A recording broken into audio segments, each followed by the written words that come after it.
Pois os meus pensamentos não são os pensamentos de vocês, nem os seus caminhos são os meus caminhos, declara o Senhor. Isaías 55:8. Uma pesquisa mostra que o livro da Bíblia que mais agrada aos cristãos é o de Provérbios. Ocorre que a ética e a moral do conteúdo de Provérbios oferecem um ensino muito importante para as pessoas hoje em dia. Por isso, embora não frequentem nenhuma igreja, muitas pessoas leem a Bíblia para tirar dela sábias lições de vida. Mas a palavra de Deus em que cremos é muito mais do que uma simples regra de ética e moral. Além disso, Provérbios fala claramente que o temor do Senhor é o princípio do conhecimento e da sabedoria. A Bíblia é o único meio que nos permite conhecer o coração de Deus. Uma vez extirpados os maus pensamentos, é tempo de realizarmos o transplante mental do pensamento de Deus, que foi revelado por intermédio de sua palavra. Por meio de sua palavra, Deus deseja conceder-nos a graça do reino dos céus. Embora tenhamos de viver neste mundo, Deus deseja nos dar a graça e a bênção de que o homem que pertence ao reino é capaz de desfrutar. Por isso mesmo Jesus não disse: arrependam-se e venham ao reino, mas sim, arrependam-se, pois o reino dos céus está próximo. Mateus 4:7. Não se trata de Jesus ter vindo para nos levar ao céu, mas para nos dar o céu em nosso coração e família. Então, como podemos conseguir o milagre se nos sentimos limitados e enfrentamos uma situação impossível? Quando eu era menino, observava com frequência a maneira com que meu pai enxertava um ramo no tronco de uma árvore. No início da primavera, ele tinha o costume de trabalhar em um pomar de caquis. Existem dois tipos de caquis, um selvagem e o outro doméstico.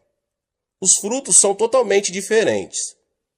Meu pai cortava a raiz do caqui selvagem e então usava um tubo de palha, enxertava um ramo de caqui doméstico, cobrindo-o depois com terra. Às vezes, havia um momento de secura por falta de compatibilidade entre a raiz e o ramo implantado.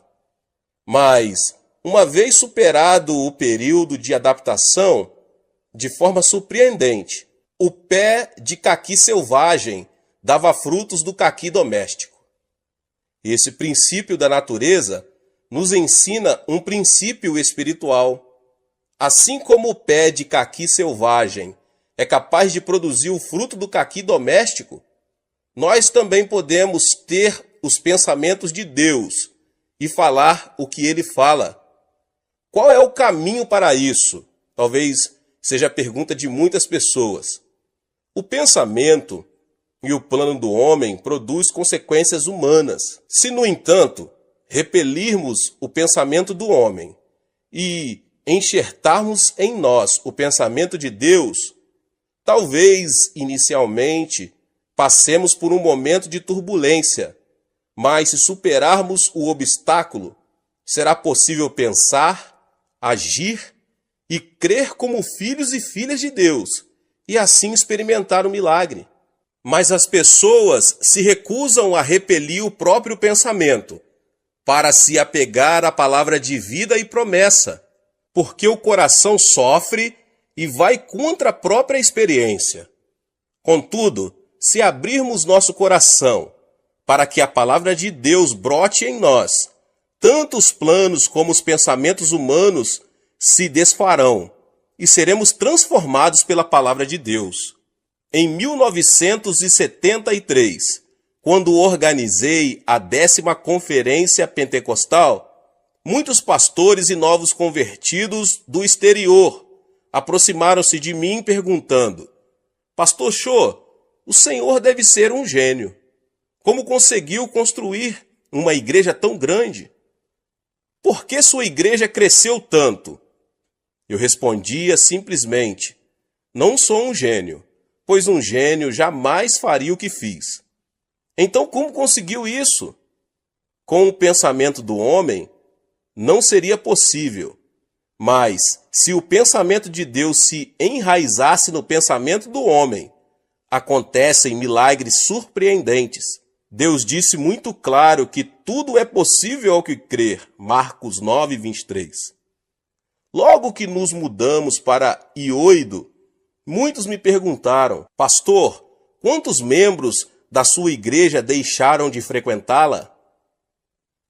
Mas, como eu tinha certeza de ter obedecido a Deus, respondia: as pessoas estão se aproximando, minha igreja está crescendo. E assim as coisas aconteceram. De acordo com Hall, o número de membros aumentou cada vez mais.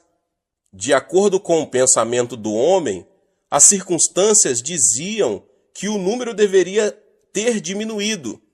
Mas a igreja cresceu porque eu havia repelido o pensamento humano e enxertado em mim o pensamento divino. Deus disse claramente: abra sua boca e eu o alimentarei. Salmos 81, 10. Além dessa promessa, a Bíblia contém 32.500 promessas divinas. De Gênesis a Apocalipse, a Bíblia é o pensamento e a palavra de Deus. Deus não nos deu a palavra para que a vejamos como simples espectadores, nem para vivermos como caquis selvagens, em meio ao fracasso, à desilusão, ao pecado, à injustiça, à mesquenharia, à enfermidade e à maldição. Ele nos deu sua palavra para que possamos dar bons frutos em vida, mediante a bênção ilimitada, a glória e a vitória divinas. Portanto, é fundamental que você transplante o pensamento de Deus em sua maneira de pensar. O enxerto não implica mudança da essência da árvore. Assim como removemos o galho de uma árvore e o enxertamos em outra, devemos transplantar o pensamento de Deus em nós e viver em sua presença. A Bíblia diz que Abraão teve seu filho Isaque aos 100 anos de idade. O corpo de Sara estava envelhecido e, portanto, ter um filho era praticamente impossível. No entanto, Deus semeou seu pensamento no coração de Abraão. Querer receber ou não o enxerto do pensamento de Deus depende de cada pessoa. Quando o anjo de Deus apareceu a Abraão e lhe disse: você terá um filho, ele riu até cair no chão, e Sara também riu. Apesar de tudo isso, Deus disse: você terá um filho. Aceitar ou não o pensamento de Deus dependia de Abraão e de Sara.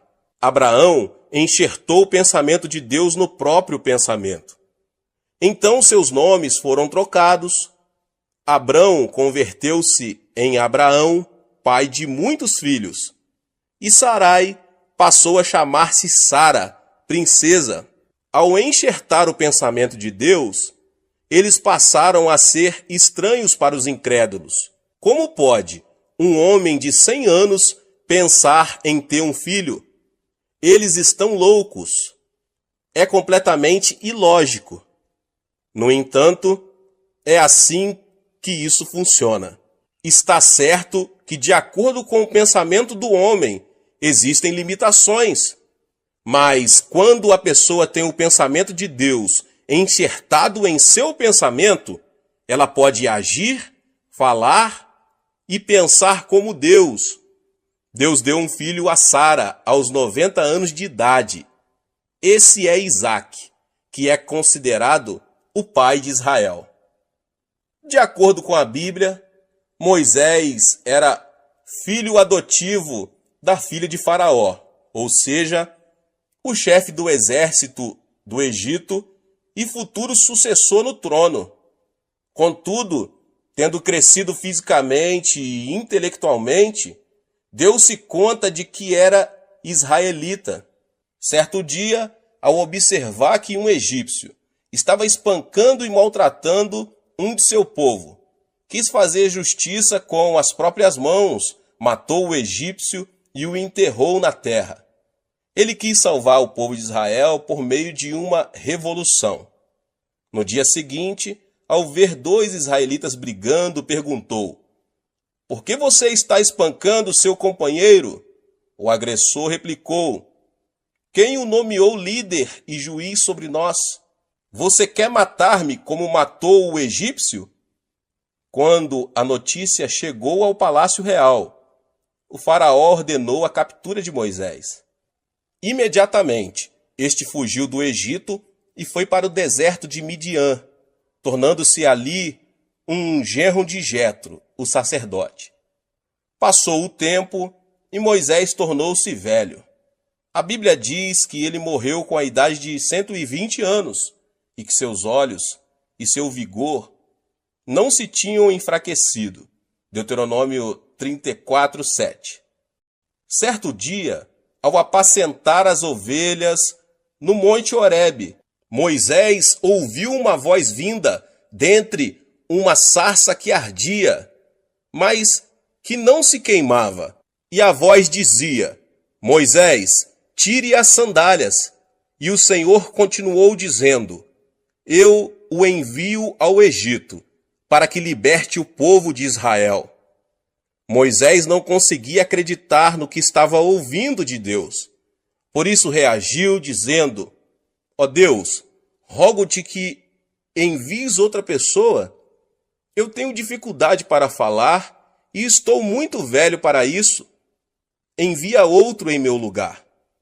Moisés não podia enxertar no seu pensamento o pensamento de Deus. Irritado, Deus lhe respondeu: "Moisés, eu não lhe disse que estaria com você? Eu o envio." Finalmente, Moisés conseguiu repelir o seu pensamento, enxertando em sua mente o pensamento de Deus. Assim, muitos milagres aconteceram à medida que ele falava e agia de acordo com o poder de Deus. Quando Moisés incorporou o pensamento de Deus, pôde libertar o povo de Israel da escravidão, atravessando o Mar Vermelho e liderando mais de 3 milhões de israelitas até a Terra Prometida, construindo a nação de Israel e escrevendo o livro da lei. Outro que enxertou os pensamentos de Deus foi André. No Novo Testamento, há também muitos relatos que mostram como viver dando preferência ao pensamento do homem ou ao pensamento de Deus. Um exemplo disso são as decisões de Filipe e de André. A Bíblia diz que se reuniram cerca de 5.000 homens para ouvir Jesus pregar a palavra. Se fossem contadas as mulheres e crianças, esse número chegaria a dezenas de milhares de pessoas que estavam com fome. Na ocasião, Jesus chamou seus discípulos e lhes disse: "Deem-lhes vocês algo para comer." Ele não disse que os discípulos teriam a capacidade de fazê-lo, muito menos mentiu ou exagerou. Filipe começou a fazer as contas.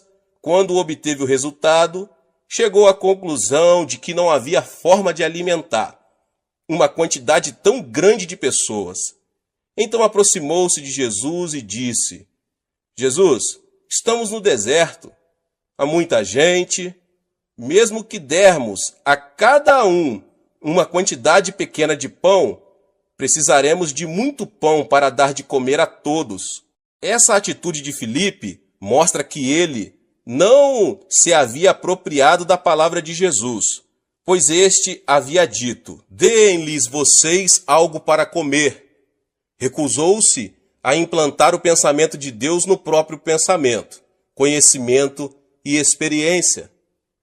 Então, diante da mesma circunstância, André soube enxertar o pensamento de Deus e provavelmente deve ter dito: Se Jesus nos diz para darmos de comer, é porque podemos fazê-lo.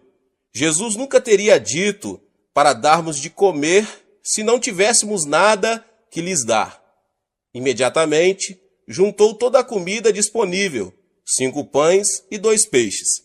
Depois de agradecer a Deus, Jesus o mandou repartir a comida entre o povo.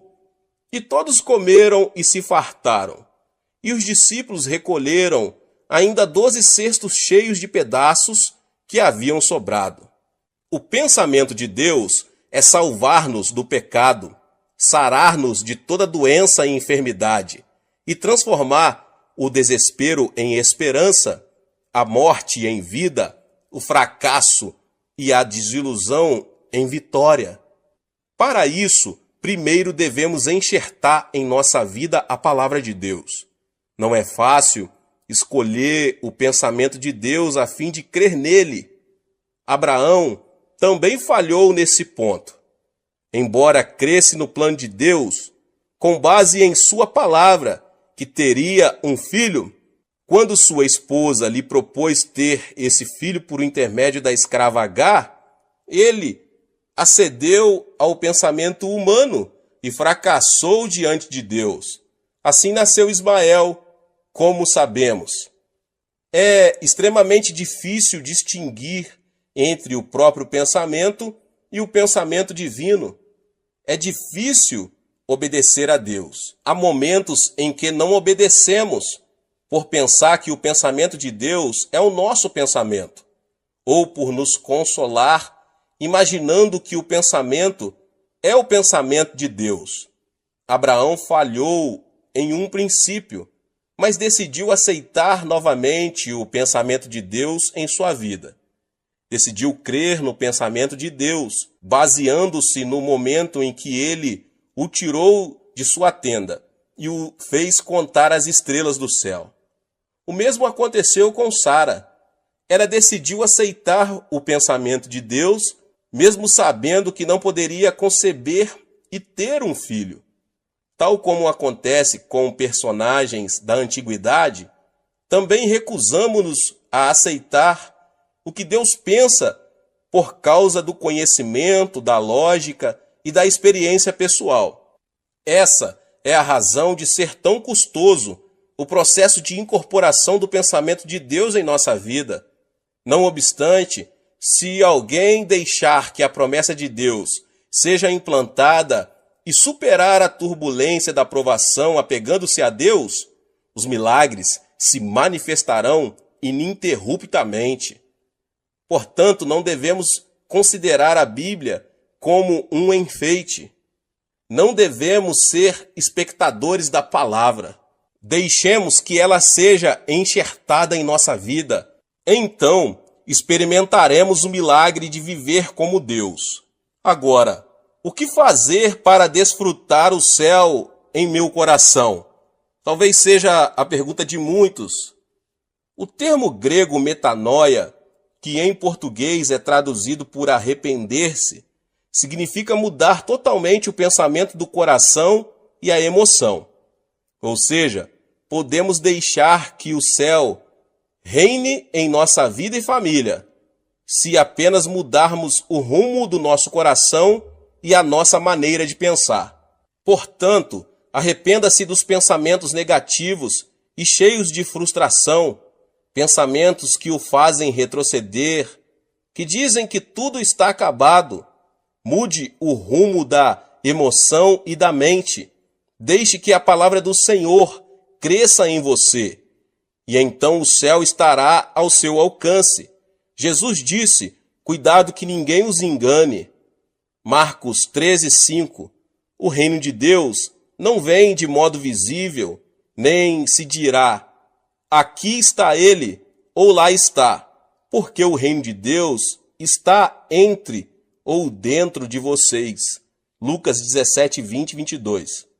Portanto, o reino de Deus está em nós.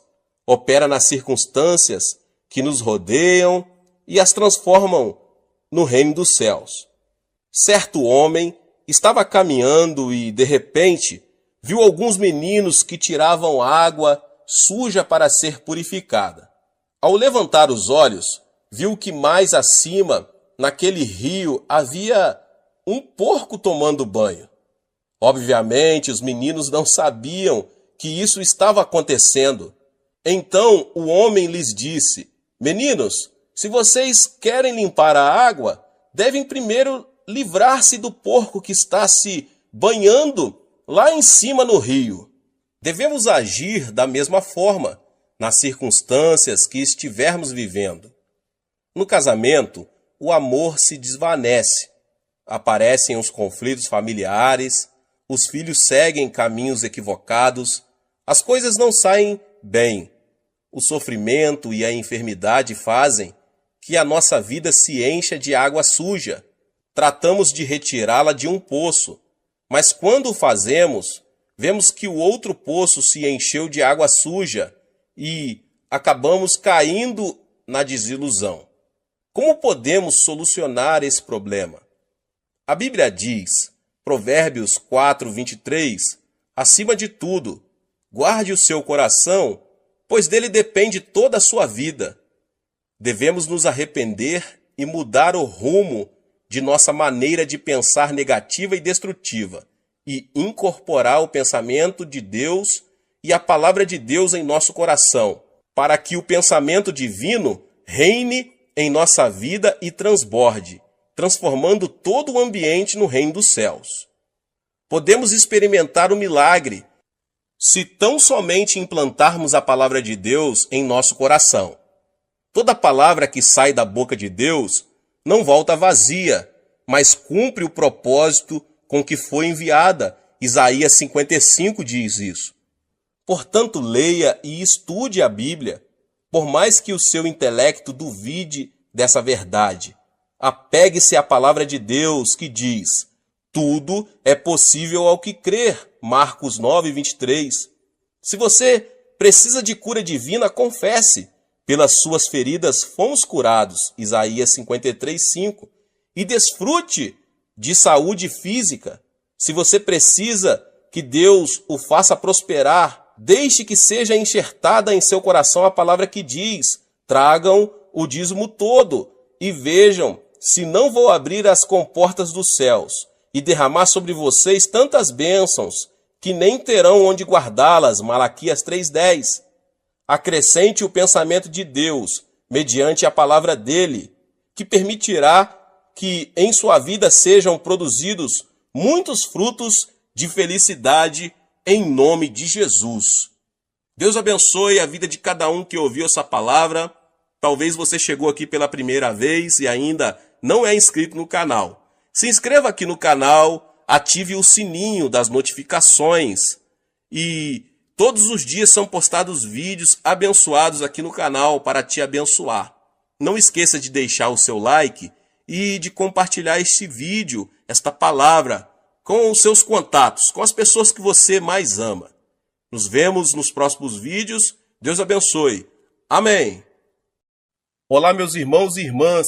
Sejam bem-vindos ao canal Vinícius Siqueira.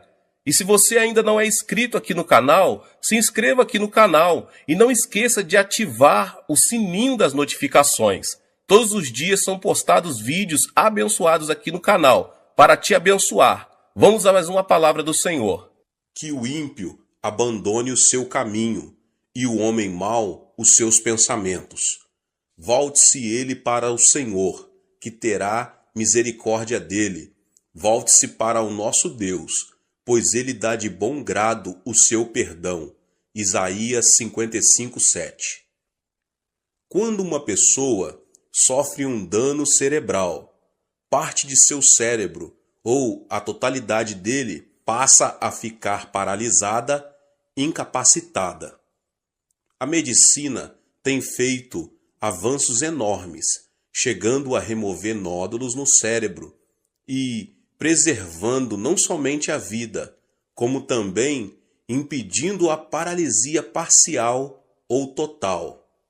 Não é minha intenção falar sobre a paralisia provocada pelas enfermidades cerebrais.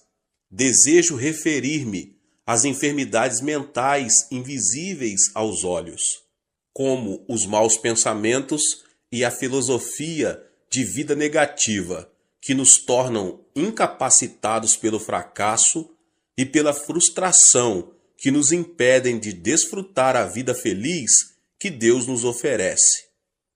Quando os discípulos de Jesus subiram ao templo às 3 horas da tarde, a hora da oração, encontraram ali um aleijado de nascença.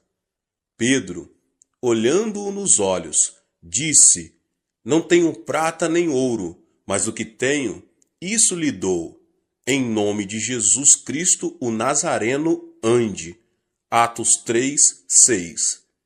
Imediatamente, quando Pedro o segurou pela mão e o levantou, e os pés e os tornozelos do homem ficaram firmes, ele deu um salto, pôs-se em pé e começou a andar. Depois entrou com eles no pátio do templo, saltando e louvando a Deus. Pode-se dizer que o coração é que determina o destino do homem.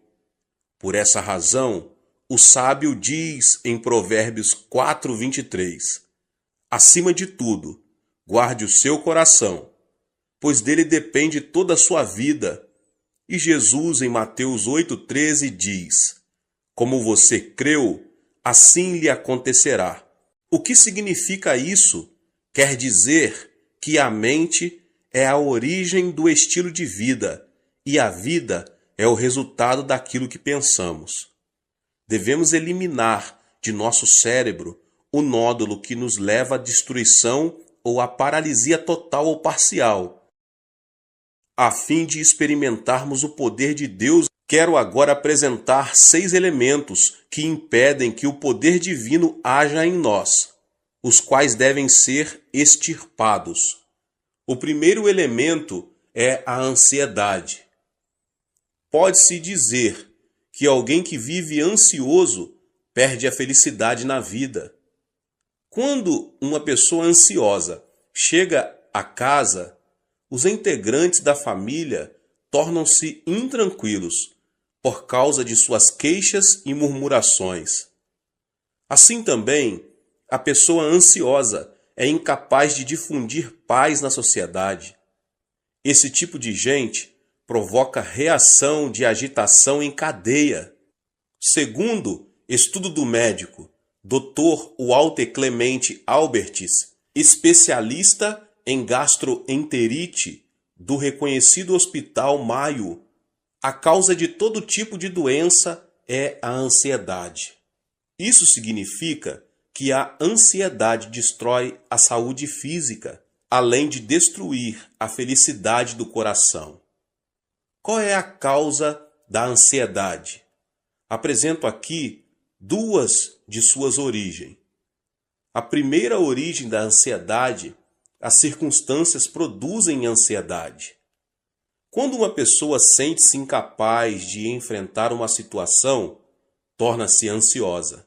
Por exemplo, quando não consegue solucionar um problema financeiro ou quando vive uma situação que parece estar além de qualquer esforço humano.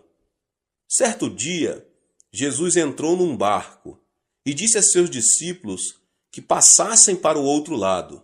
No começo, o lago estava tão calmo que o barco deslizava como um patim sobre rodas. Ao chegarem à metade do lago, porém uma forte tempestade, vinda do Monte Hebron, começou a açoitá-los.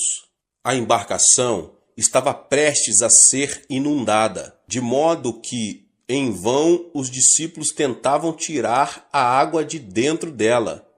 O naufrágio se daria em questão de tempo. Foi então que os discípulos se lembraram de Jesus e clamaram: Mestre, não te importas que nos afoguemos? Jesus levantou-se, repreendeu o mar e imediatamente o vento se acalmou e tudo ficou tranquilo.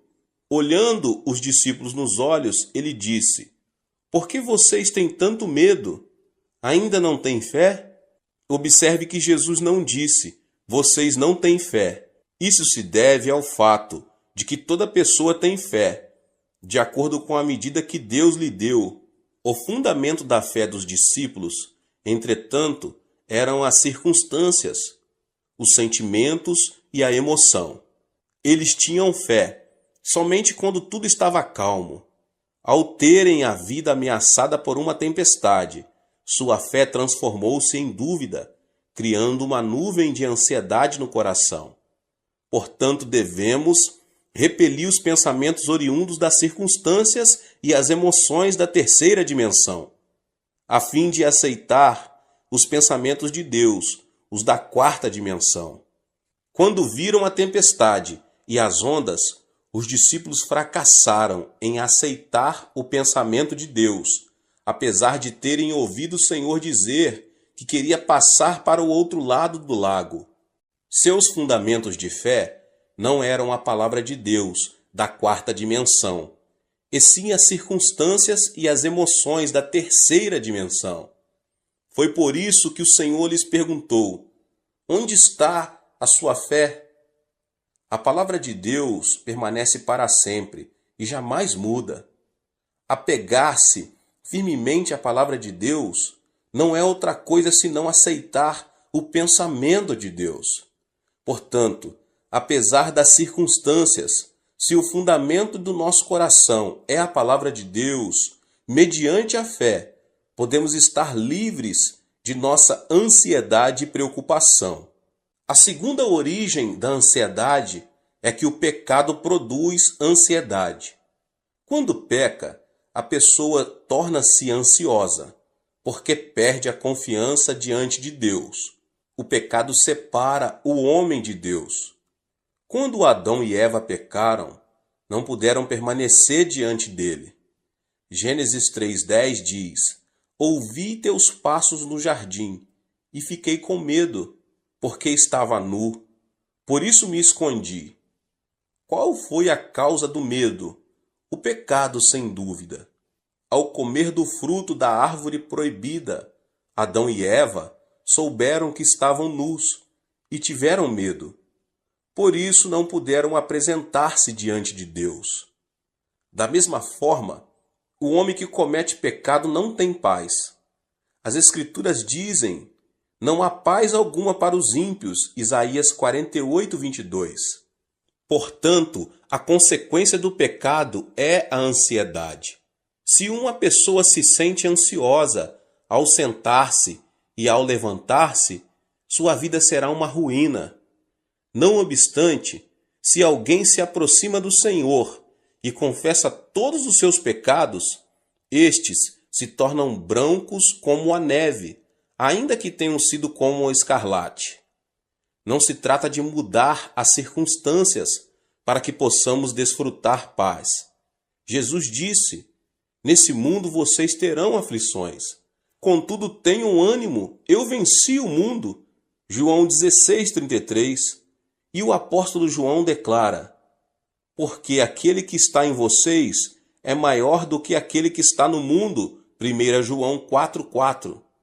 Portanto, apesar das circunstâncias, deposite sua fé na palavra de Deus. O arrependimento o ajudará a se libertar de toda a ansiedade que tenta destruir sua vida. O segundo elemento é a solidão. A solidão a que me refiro não é a solidão causada pelas circunstâncias. Por exemplo, se você separa um tempo para orar no monte e estar a sós com Deus, isso não é solidão. A solidão é sentir-se só e se caracteriza pelo egocentrismo. É querer receber sem dar. É manter-se indiferente à felicidade dos outros. Quando alguém se torna extremamente egocêntrico e não se interessa pelos outros, transforma-se numa pessoa teimosa e fria. Obviamente, ninguém será receptivo a uma pessoa que demonstre ser assim. Esse comportamento torna as pessoas ainda mais fechadas em sua solidão, levando-as à destruição. Deus não criou o homem como um ser solitário.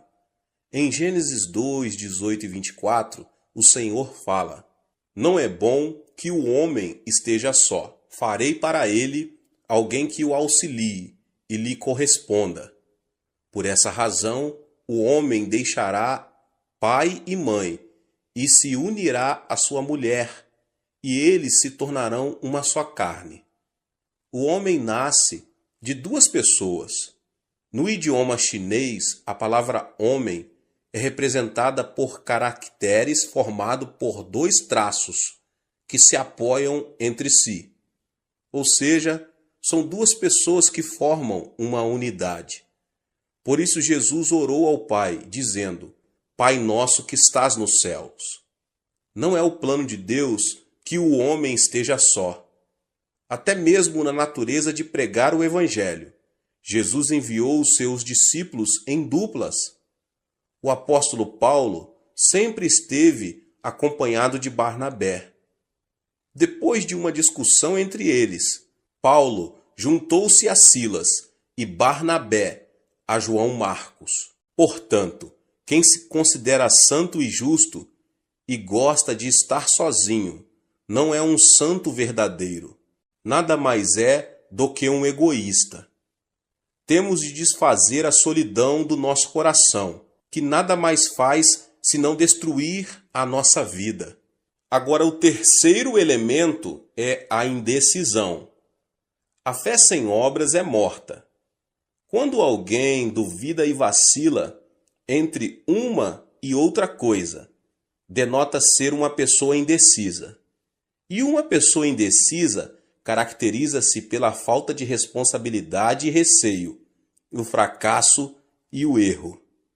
Muitas vezes, no dia a dia, o pastor precisa trabalhar como um agente imobiliário. Acontece que as pessoas se aproximam e pedem: Pastor, o senhor poderia me apresentar a fulano? Ou então, quero que o senhor me apresente a Beltrano. Para minha surpresa, nesse aspecto, tive êxito apenas em uma ocasião. Se uma pessoa não se decide quando tem ainda a possibilidade de escolher seu futuro cônjuge, nunca poderá deixar de ser um solteirão ou uma solteirona. No mundo, não existe homem perfeito ou mulher perfeita. É preciso primeiro casar para depois adaptar-se ao cônjuge. Hoje em dia, muitos fracassam por falta de decisão. Surgem as oportunidades, mas estas são perdidas por causa da indecisão com que enfrentam a vida. Ao longo de minha vida, nunca vi uma pessoa extraordinariamente inteligente que tenha conseguido grandes coisas. Os chamados inteligentes pensam demais e dizem: é preciso descartar esta possibilidade. Isto não funcionará. Ainda não chegou a hora de pôr isto ou aquilo em ação. O tempo passa e, no final das contas, eles não fazem nada. Portanto, podemos vencer se, com convicção, seguirmos em frente. Alguns membros da minha igreja já vieram a mim e perguntaram: Pastor, o senhor acredita que será bom para mim emigrar para outro país? O que o senhor acha de eu começar um novo negócio? Devo continuar a fazer o que eu estou fazendo? Esperam então que eu tome a decisão por eles? Diante dessa situação, eu simplesmente aconselho: não me peça que tome a decisão por você. Vá ao monte da oração e ore. Clame a Deus, que certamente dirá que caminho você deve seguir. Diante da dúvida ou incerteza, devemos nos apegar a Deus e pedir-lhe de todo o coração que nos oriente. Então, Deus nos ajudará a tomar a decisão correta. Em Tiago 1, do 6 ao 8, diz: Peça, porém, com fé, sem duvidar, pois aquele que duvida é semelhante à onda do mar, levada e agitada pelo vento. Não pense que tal pessoa receberá coisa alguma do Senhor, pois tem mente dividida e é instável em tudo o que faz. O Senhor disse que não abençoaria pessoas indecisas. Remova a indecisão com o pensamento de Deus. Livre-se da indecisão. Assim, você poderá alcançar sucesso em sua vida. O quarto elemento é a ira. Temos a tendência de nos irritar com extrema facilidade, tanto em casa como no ambiente de trabalho. Creio que uma das principais razões para isso é o fato de não sabermos quanto a ira é destrutiva. A ira é prejudicial, não somente à saúde, mas também ao intelecto, pois o torna cego. Em uma conferência, o famoso anatomista inglês John Hutton afirmou ser a ira semelhante ao suicídio. Logo depois de ter apresentado sua tese, ele teve uma forte discussão com alguns dos alunos que o ouviram e discordaram daquilo que ele defendia. Isso o irritou sobremaneira, levando-o à morte instantânea, vítima de um ataque cardíaco. As palavras de John Hutton causaram grande repercussão por causa de sua morte trágica. Irar-se é como cuspir para cima, ou seja, a ira se volta contra a própria pessoa. A Bíblia diz que a ira rebaixa o nível da pessoa e o transforma em ignorante. A sabedoria do homem lhe dá paciência. Sua glória é ignorar as ofensas. Provérbios 19:11. O homem paciente dá prova de grande entendimento, mas o precipitado revela a insensatez. Provérbios 14:29. Além disso, a ira nos separa da alegria de Deus, porque irritar-se é cometer o mal na presença divina. Existem hoje muitas famílias destruídas por palavras cheias de ira. É aconselhável falar pacificamente, em tom moderado, ainda que seja em momento de ira. Quando preciso aconselhar pessoas que têm a tendência a se irar facilmente, digo: quando você voltar a se irritar, abaixe a voz e fale devagar.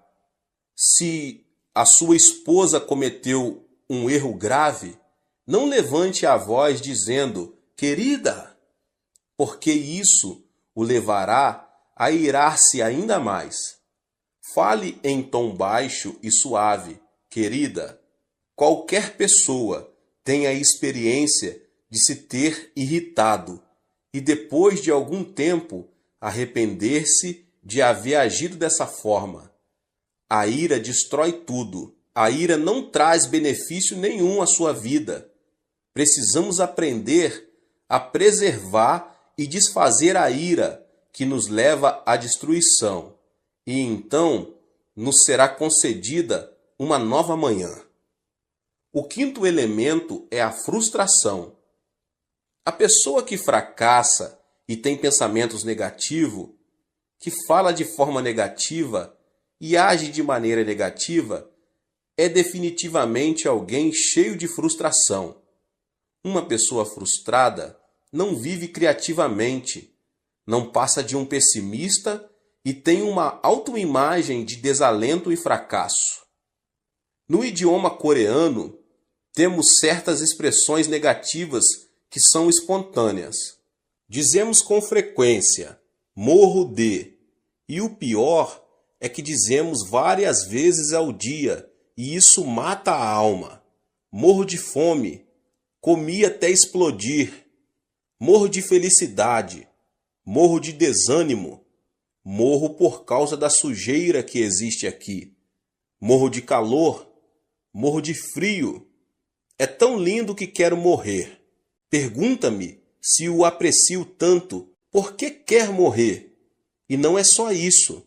Há canções seculares, cuja letra é também pessimista e frustrante.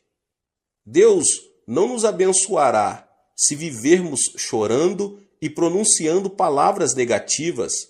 A Bíblia diz: e caiu na armadilha das palavras que você mesmo disse, está prisioneiro do que falou. Provérbios 6, 2. Isso sugere a importância das palavras em nossa vida. Portanto, se falarmos palavras negativas, vamos viver sob a sombra da frustração. Tenho recebido muitas cartas que chegam do interior do país. No entanto, se o conteúdo da carta é negativo e frustrante, deixo de responder a ela. Ao contrário, se a pessoa que a escreveu, embora diante de frustração e de um panorama desalentador, denota a esperança, oro por ela e faço tudo o que posso para ajudá-la. Sabe qual é a diferença entre uma pessoa de sucesso e uma pessoa fracassada? As bem-sucedidas não se mostram frustradas diante de um eventual fracasso e logo se colocam em pé novamente. Ao contrário, as pessoas fracassadas denotam frustração, desanimam e cruzam os braços. Aqui está a diferença. A chave do êxito da vida está em ter coragem e não desanimar nunca.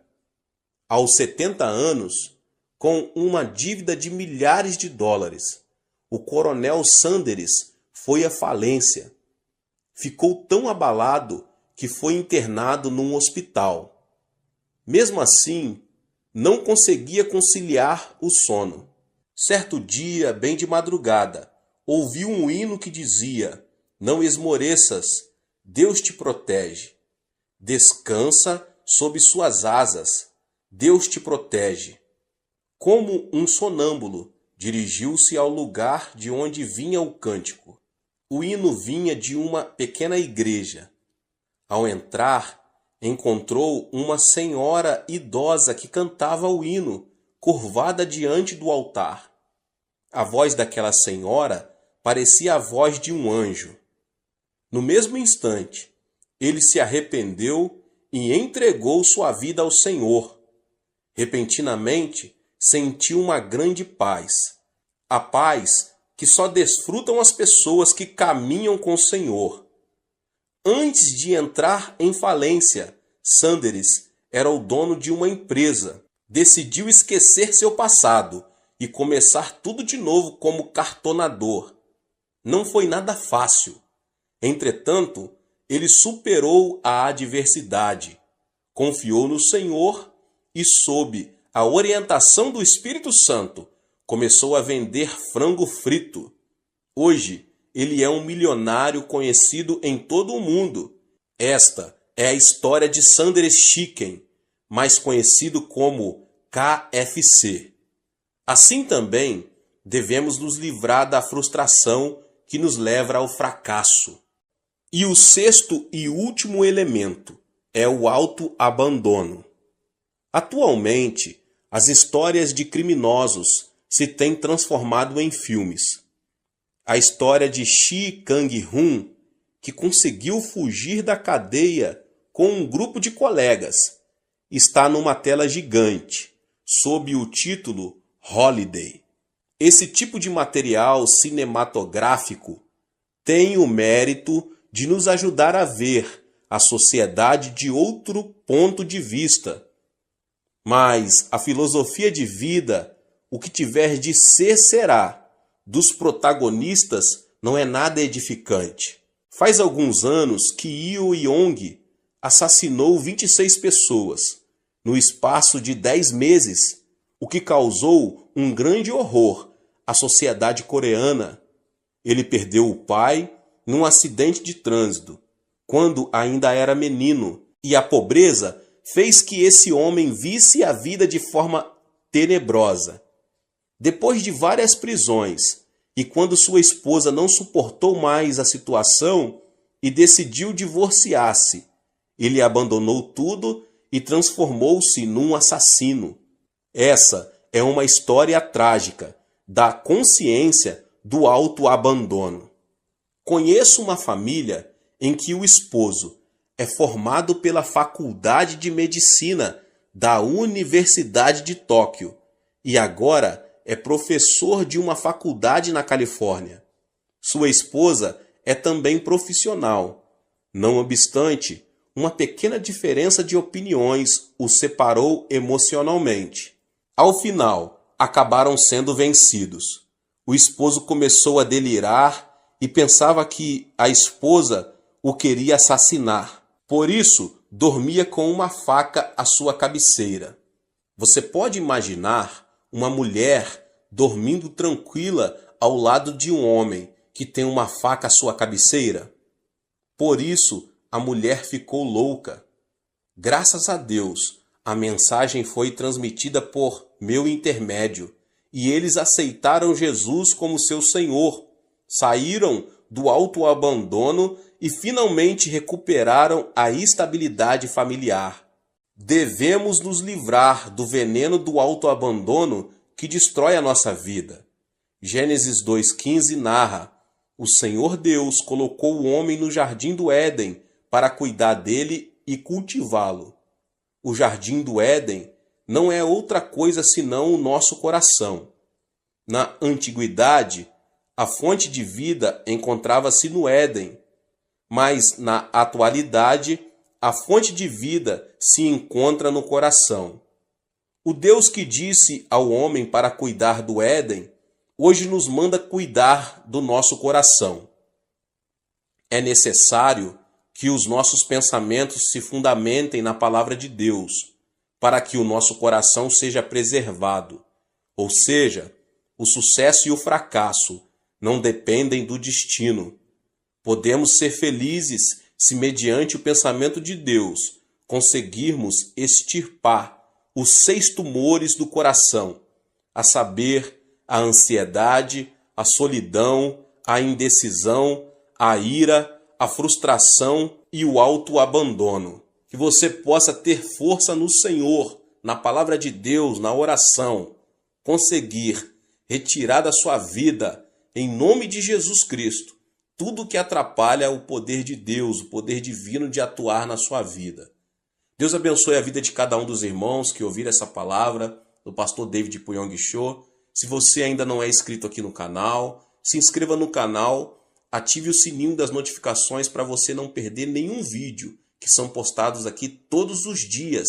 Deixe também o seu like e não esqueça de compartilhar essa palavra com as pessoas que você mais ama. Nos vemos nos próximos vídeos. Amém. Olá, meus irmãos e irmãs. Sejam bem-vindos ao canal Vinícius Siqueira. E se você ainda não é inscrito aqui no canal, se inscreva aqui no canal e não esqueça de ativar o sininho das notificações. Todos os dias são postados vídeos abençoados aqui no canal, para te abençoar. Vamos a mais uma palavra do Senhor. Cada pessoa tem a própria perspectiva. Esta é única e distinta de todas as outras. A perspectiva dos pais não é a mesma perspectiva dos filhos. A maneira com que a geração adulta vê uma situação não é a mesma com que os jovens a veem. O ponto de vista do chefe não é o ponto de vista do empregado. Os políticos da oposição não veem as coisas como as veem os políticos que apoiam o governo. É imprescindível que haja contínua busca de entendimento entre ambas as partes.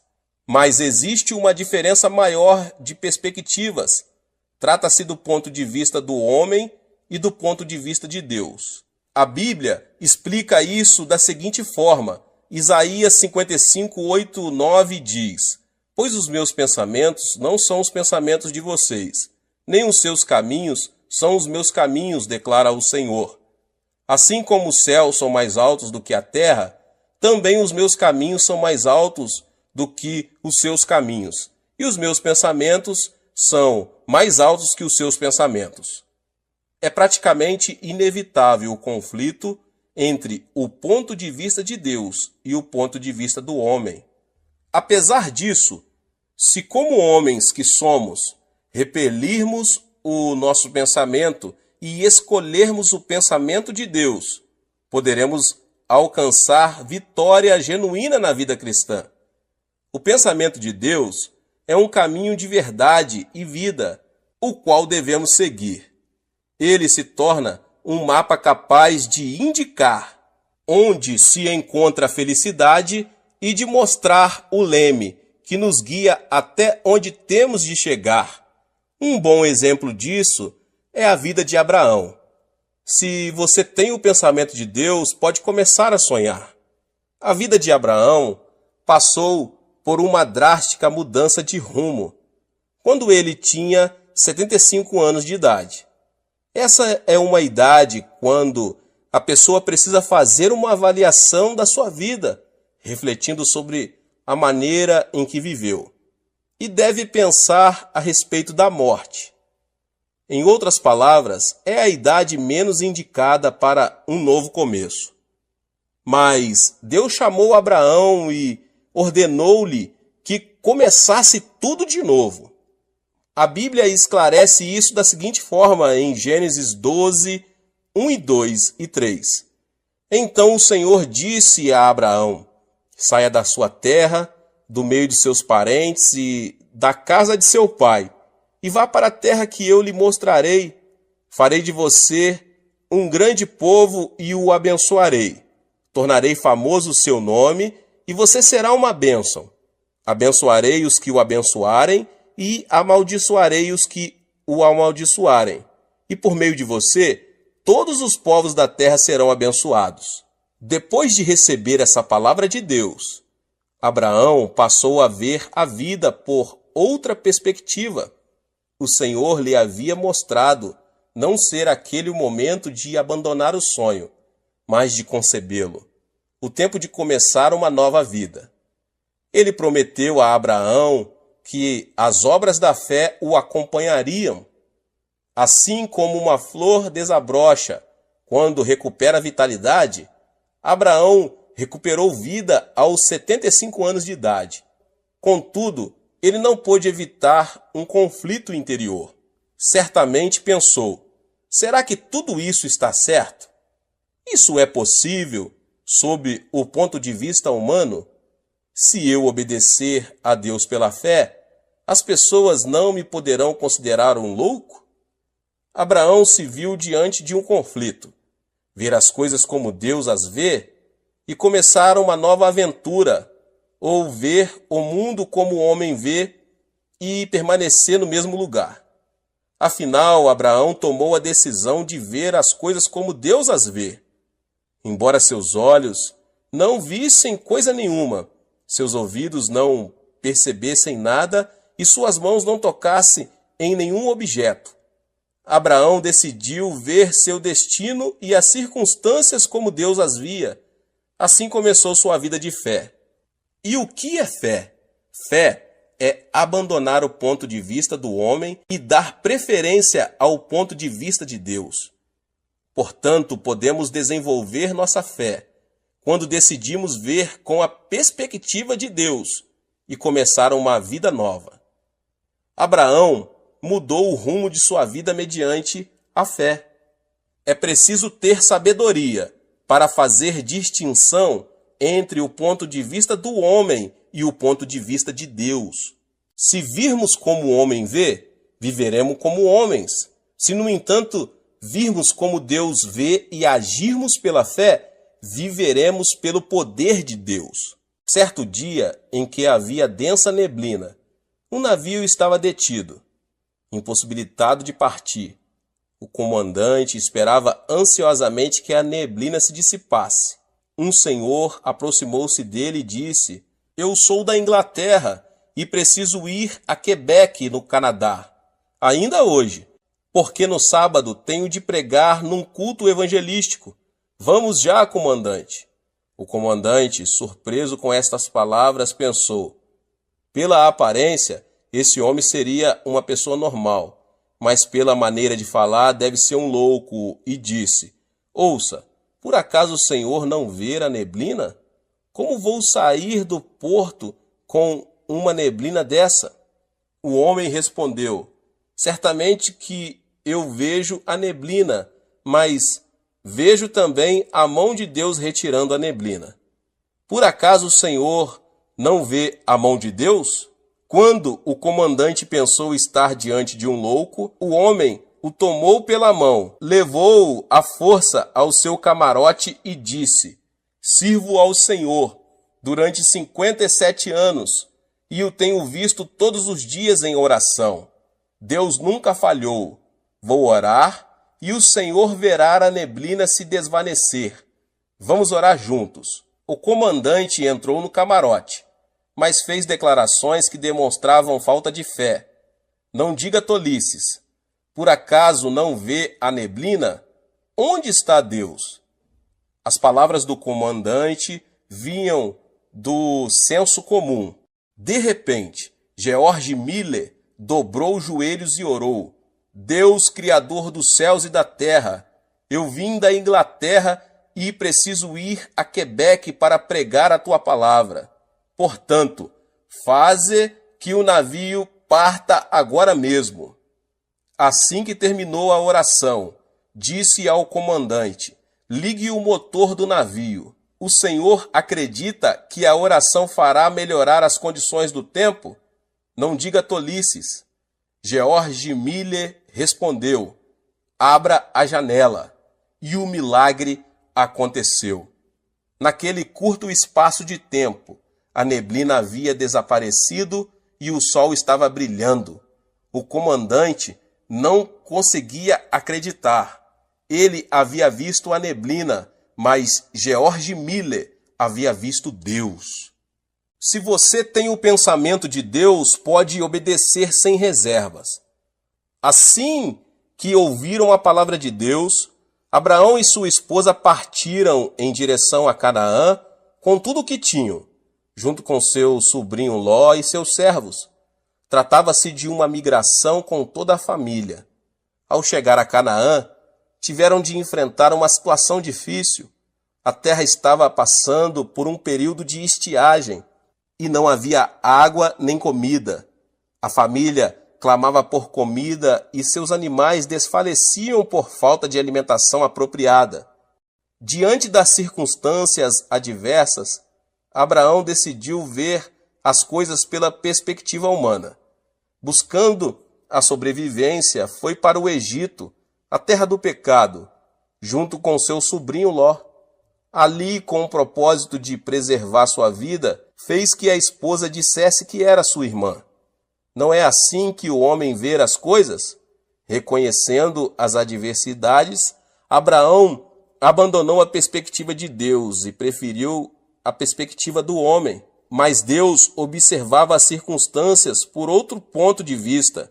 Ele viu que Abraão, embora tivesse decidido ter fé, ainda estava preso a coisas humanas.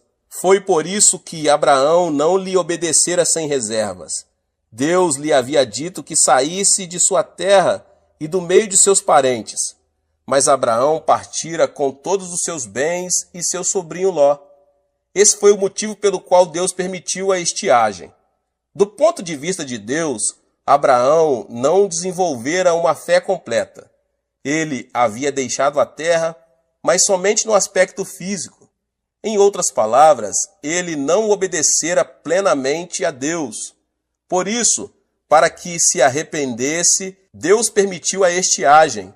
Ao enfrentar uma aflição, todos são levados a fazer uma análise introspectiva. Se Abraão tivesse arrependido de seus pecados e buscado a Deus, o Senhor lhe teria aberto um novo caminho. Mas Abraão não observou as circunstâncias sob a perspectiva divina. Por isso dirigiu-se ao Egito. Se alguém escolhe ver as coisas com os olhos humanos, deve se responsabilizar pelas consequências em sua vida. Ao contrário, se alguém decide ver as coisas com os olhos de Deus, é este quem o protege e responde por sua vida. Como consequência, Abraão enfrentou situações muito críticas. O rei do Egito tomou Sara, pensando ser a irmã mais nova do estrangeiro. Abraão preservou sua vida porque entregou sua esposa como mulher a outro homem. Definitivamente, o conflito e a vergonha se apoderaram dele. No entanto, o processo o levou a um genuíno arrependimento. Foi então que Deus lhe deu uma nova oportunidade. Se você tem o pensamento de Deus, você pode confiar na promessa. Depois do quebrantamento, Abraão voltou à terra de Canaã junto com seu sobrinho Ló. Em Canaã, ele teve uma vida próspera porque administrou bem o que ganhou no Egito. Mas os servos de Abraão e Ló discutiam com frequência porque não havia água suficiente para todos. Diante disso, Abraão decidiu separar-se do seu sobrinho. Ao ouvir a confissão de Abraão, percebemos imediatamente quando ele tinha sido quebrantado. Não haja desavença entre mim e você, ou entre os seus pastores e os meus, afinal somos irmãos. Aí está a terra inteira diante de você. Vamos separar-nos. Se você for para a esquerda, irei para a direita. Se for para a direita, irei para a esquerda. Gênesis 13, 8, 9. Abraão cedeu a Ló praticamente tudo. Essa declaração manifesta a convicção de Abraão, que decidiu não olhar a circunstância sob o ponto de vista humano, mas apegar-se ao pensamento de Deus. Por outro lado, Ló viu as coisas sob a perspectiva humana, levantou os olhos e observou que todo o vale do Jordão até Zoar era terra bem irrigada. Mas, na realidade, Sodoma e Gomorra eram terras onde proliferavam o pecado. Depois de separado de seu sobrinho Ló, Abraão, que tinha o pensamento de Deus e confiava na palavra do Senhor, decidiu ficar em Canaã. Deus o chamou e disse: "De onde você está, olhe para o norte, para o sul, para o leste e para o oeste. Toda a terra que você está vendo darei a você e a sua descendência para sempre." Gênesis 13, 14 e 15. Falando francamente, a terra de Canaã não se via tão fértil quanto as campinas do Jordão. Mas Deus disse a Abraão que lhe daria e a toda a sua descendência toda a terra que ele estava vendo. Vemos assim que, quando Abraão decidiu olhar seu destino e as circunstâncias sob o ponto de vista de Deus, ele lhe prometeu responsabilizar-se por sua vida. Se você tem o pensamento de Deus, pode esperar pelo cumprimento da promessa. E aconteceu que Abraão chegou aos 85 anos de idade. 10 anos já se haviam passado desde o dia em que ele decidira vir à terra de Canaã. Contudo, Abraão não tinha nenhum filho. Sob o ponto de vista humano, já não havia possibilidade de ver cumprida a promessa divina. Por essa razão, a esposa de Abraão, Sara, propôs-lhe que ele tomasse sua escrava Agar, para que, talvez, por intermédio dela, viesse a ter filhos. E assim foi.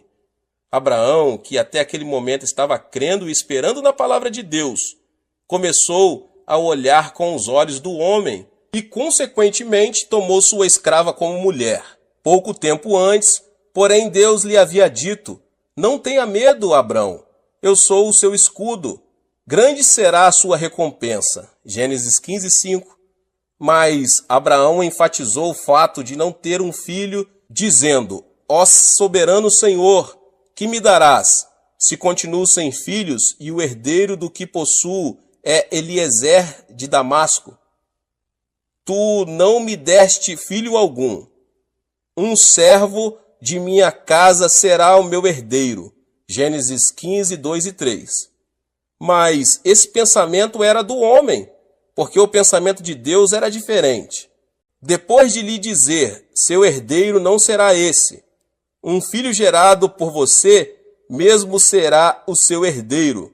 O Senhor o levou para fora da tenda e mostrou-lhe as estrelas do céu e disse: "Olhe para o céu e conte as estrelas, se é que pode contá-las." E prosseguiu: "Assim será a sua descendência."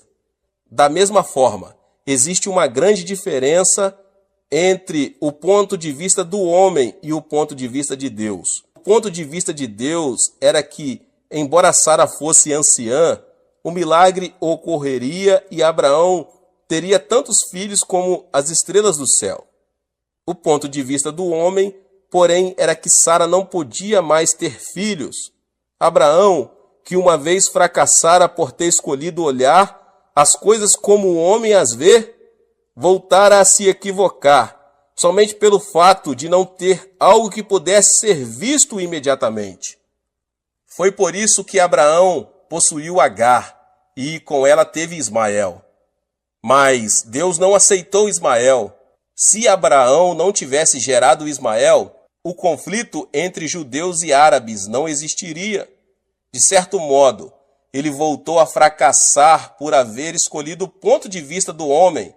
Ao meditar na história de Abraão, percebemos que não é fácil ver as coisas como Deus as vê e desenvolver um alto nível de fé. Isso não é conseguido instantaneamente.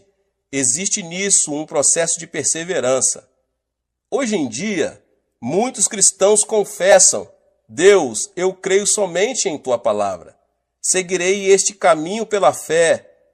Por mais que me critiquem e as circunstâncias não me favoreçam, viverei vendo as coisas com os olhos da fé.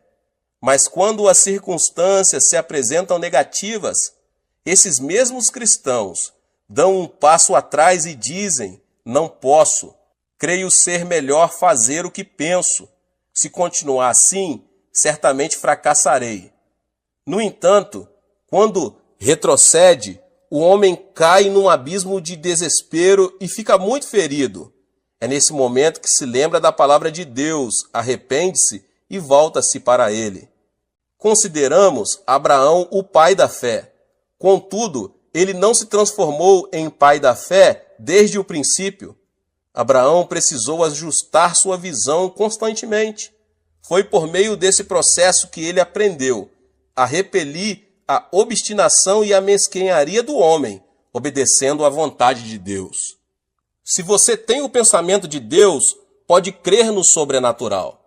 Abraão começou a ver as coisas da perspectiva divina, repelindo a imundície da mesquinharia humana, e se apegou à fé. Como consequência disso, teve Isaque aos 100 anos. Era um triunfo da fé. Considera-se uma coisa incomum a geração de um filho aos 50 anos. Por isso, é motivo de festa. Imagine-se como teria sido grande a emoção de Abraão. Isaque foi uma criatura divina diante de seus olhos.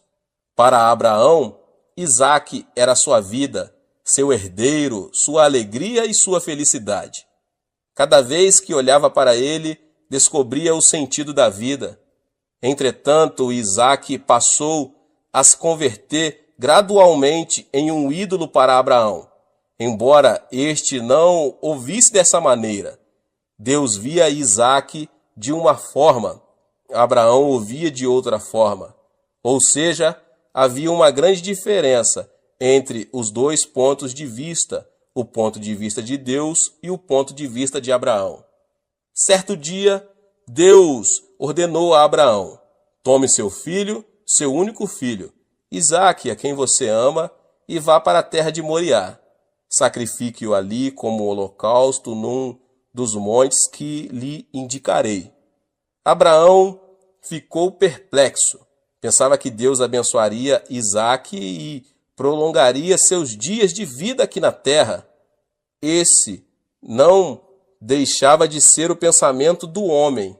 O pensamento de Deus, porém, não aceita o pensamento do homem. Abraão viu-se em meio a forte conflito.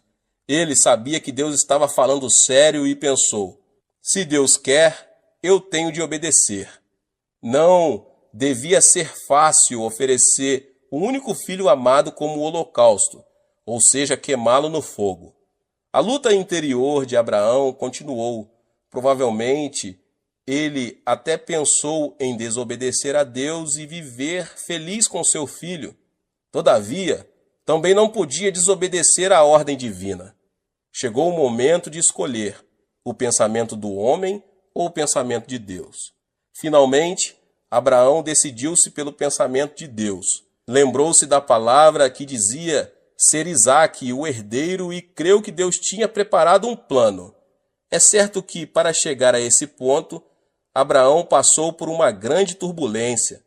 No dia seguinte, tomou a direção do Monte Moriá, junto com o filho Isaque e 2 servos. Ao chegar ao lugar indicado por Deus, não hesitou em sacrificar seu filho. Ele o amarrou sobre o altar, amarrou a lenha e pegou o cutelo. Foi nesse instante que o anjo de Deus o deteve. Não toque no rapaz, disse o anjo. Não lhe faça nada. Agora sei que você teme a Deus, porque não me negou seu filho, o seu único filho. Juro por mim mesmo, declara o Senhor, que por ter feito o que fez, não me negando seu filho, o seu único filho, esteja certo de que o abençoarei e farei seus descendentes tão numerosos como as estrelas do céu e como a areia das praias do mar. Sua descendência conquistará a cidade dos que lhe forem inimigos, e por meio dela todos os povos da terra serão abençoados, porque você me obedeceu. Gênesis 22. Abraão escolheu ver como Deus vê e repeliu todo o pensamento humano. A partir desse momento, Deus abençoou Abraão e se responsabilizou por sua vida. Qualquer pessoa que quiser escolher a perspectiva de Deus deve primeiro abandonar a vontade, a obstinação, o desejo, o método e a força do homem. Não podemos confessar que escolhemos a perspectiva de Deus enquanto persistirmos com os desejos, os métodos e a força humana. Todo aquele que escolher a perspectiva de Deus deve se render, dedicar-se e obedecer a Ele. O ato de se render, dedicar-se e obedecer a Deus não significa perder. Muitos pensam que a dedicação a Deus significa perder, mas isso não é certo. Não se trata de perda, mas da chave que leva a uma vida abundante. Deus abençoa as pessoas que se decidem por sua perspectiva e se responsabiliza por elas. Assim funciona a lei do céu. A vida de Abraão é a evidência dessa lei. Eu chego agora ao final e eu quero dizer que a fé consiste em abandonar a perspectiva do homem, escolhendo a perspectiva de Deus. Se optarmos por ver como o homem vê, não poderemos receber o favor e a orientação de Deus. O justo viverá pela fé.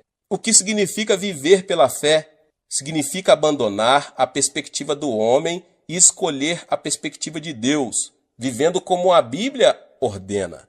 Assim, Deus nos abençoa e se responsabiliza por nossa vida. É certo que, ao nos decidir pelo ponto de vista divino, enfrentaremos uma luta interior. Devemos, portanto, superá-la. Você sabe como Deus vê a terra e o homem? Deus vê a história do homem como um assunto de julgamento imitente. A história do homem está chegando ao seu final. A vida do homem é como uma neblina que aparece num momento e logo se desvanece. Ele é como uma erva e sua glória como a flor do campo. Quem vacila com isso é nécio. O nosso interesse deve estar na eternidade. A vida eterna é mais importante que a vida passageira. Essa filosofia de vida permitirá que a pessoa viva a vida transitória de maneira muito mais significativa. As Escrituras dizem, da mesma forma, como um homem está destinado a morrer uma só vez e depois disso enfrentar o juízo. Hebreus 9, 27. A terra não permanecerá para sempre. Portanto, temos de ver as coisas sob a perspectiva de Deus. Para isso, devemos tomar uma difícil decisão. Sob que perspectiva você vê a vida? Os cristãos devem abandonar tudo o que é humano e aceitar a perspectiva de Deus. Esse é o único caminho, porque Deus se responsabiliza por aquele que abandona o ponto de vista humano, decide tomar o ponto de vista divino em nome de Jesus. Deus te abençoe. Glória a Deus. Se você ainda não é inscrito aqui no canal, se inscreva no canal, ative o sininho das notificações para você não perder os vídeos que são postados aqui no canal. Deixe também o seu like e não esqueça de compartilhar. Compartilhe nas suas redes sociais, tá bom? Compartilhe com seus contatos, com as pessoas que você mais ama. Nos vemos nos próximos vídeos. Amém. Deus abençoe. Deus abençoe. Deus abençoe. Deus abençoe. Deus abençoe. Deus abençoe. Deus abençoe. Deus abençoe. Deus abençoe.